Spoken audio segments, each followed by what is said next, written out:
Global March two Gaza 15 থেকে 17 June বিশ্বব্যাপী সমাবেশে গাজার জন্য সহায়তা ও অবরোধ প্রত্যাহারের দাবিতে প্রতিবাদ।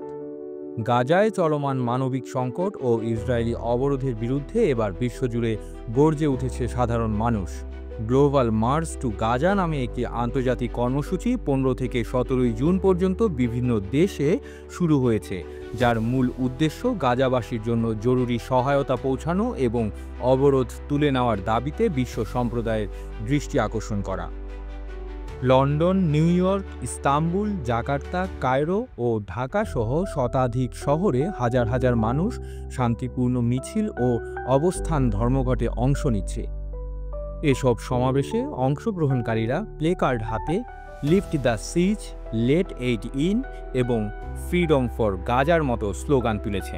আন্তর্জাতিক আইন লঙ্ঘন করে গাজায় খাদ্য, পানি, চিকিৎসা ও জ্বালানি প্রবেশে বাধা দেওয়া হচ্ছে। এর ফলে লক্ষাধিক মানুষ মানবিক বিপর্যয়ের মুখে।